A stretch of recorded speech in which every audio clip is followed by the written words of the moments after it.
y'all guys. So today we're at the embarcadero. That's actually my train right there. You see the Muni train?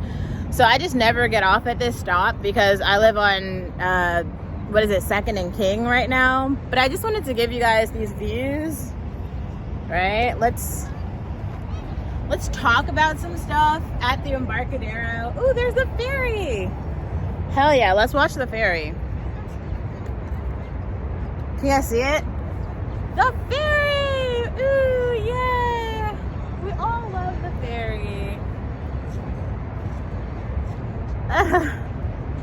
Yes, it's very cool. There are some things about the Bay Area that you'd be like, I love it, I love it. Also, I'm thinking that you guys can actually hear what I'm listening to, but you can't. You know, well, if you don't know, I'm listening to Hayley Williams because she's so great.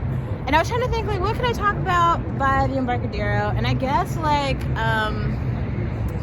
maybe this will be a short snippet about Bartableness or what Bartableness is.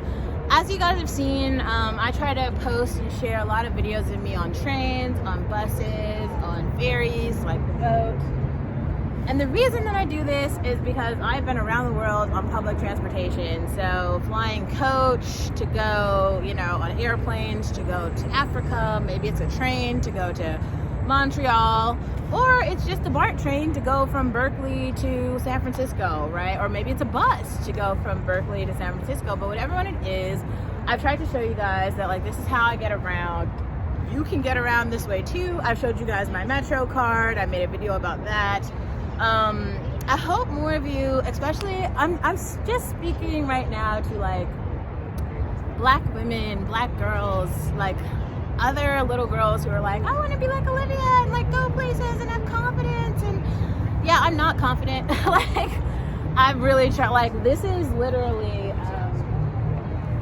okay, we call this my notebook full of insecurities. It is full to the top. Okay, just pages and pages and pages of broken promises, okay, bad experiences, phone calls, and therapy sessions that I've had to have with my therapist and some of my best friends who have functioned as high-functioning therapists because I have no confidence, okay? But what I do have is a lot of lived experiences because, like, I do shit and then I don't die. And then I come here and I tell you guys about it.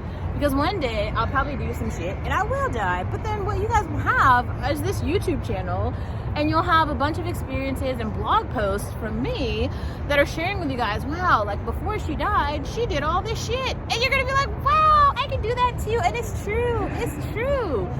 You can do that. Maybe, like, on my flight to Berlin, I don't know, it might crash. Or maybe, like, when I go visit Camille, I don't even know what will happen. Nobody can really tell, guys. Remember, Aaliyah died in a plane crash, just accidentally. Nobody saw it coming.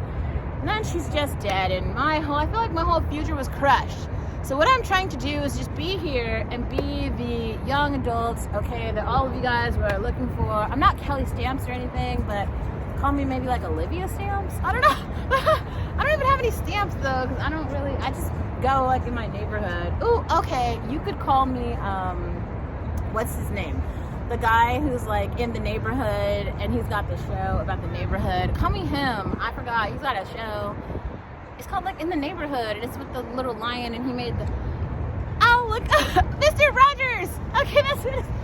I'm like Mr. Rogers. I'm Mrs. Rogers, right? I'm like Alivia in the Neighborhood. That's funny if you get it. Oh, Daniel the Tiger. Okay, so Daniel the Tiger, if you know about this, if you have, like, little baby cousins or something, kids who are between the ages of, like, 0 and 5, they all love Daniel the Tiger because he's always getting on trains and going around in his neighborhood talking to people and shit. Everybody knows him. They're like, Daniel the Tiger, he's so great. Anyway, but Daniel the Tiger is a play off of Mr. Rogers, who was, like, an old white guy who did the same shit. He just walked around the neighborhood and was like, hey, I'm here. Here's the community. Here's the baker. Here's the grocery store. Here's the mail person. And everybody had, you know, a position in the neighborhood because everybody was, like, a part of the neighborhood. So I'm just trying to show you guys that, like, you don't really need that much. You can do quite a lot with the bus pass, okay? There's, like, you can get a cup of coffee, right, at the, like, little coffee shop. There's a place that was right here. I just saw it. It was called, like, Bay Coffee. Maybe if we walk over here, maybe we'll just go get a cup of coffee at the coffee shop. Yeah, see, Hillsboro Coffee. Do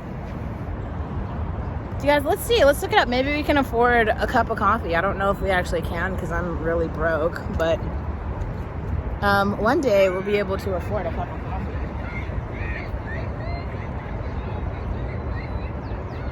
I'm just gonna look it up on the phone and see. I know. Oh my god. So they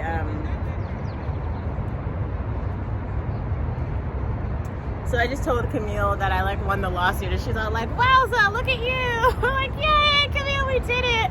So that means I get to like really ship her a super expensive present because we're raising an engineer. I feel like I'm just like the long lost aunt in California who does all the weird shit. I'm like that person, right? So they didn't respond. No. Default.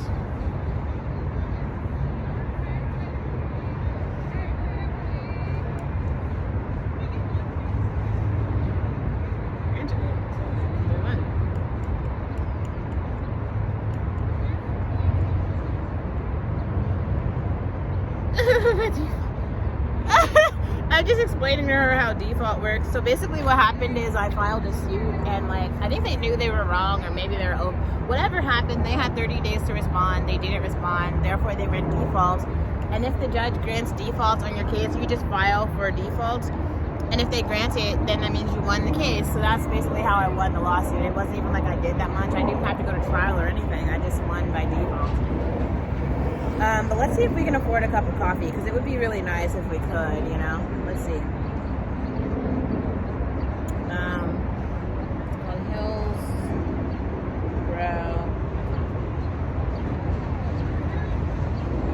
I don't actually think it's not a, oh, so it's not a coffee shop.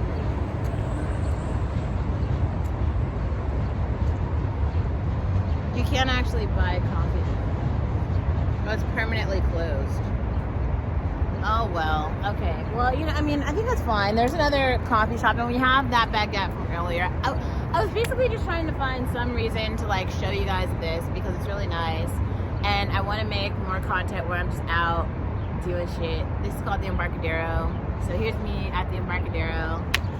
There's also this really cool arrow over there. Let's go over there and see it.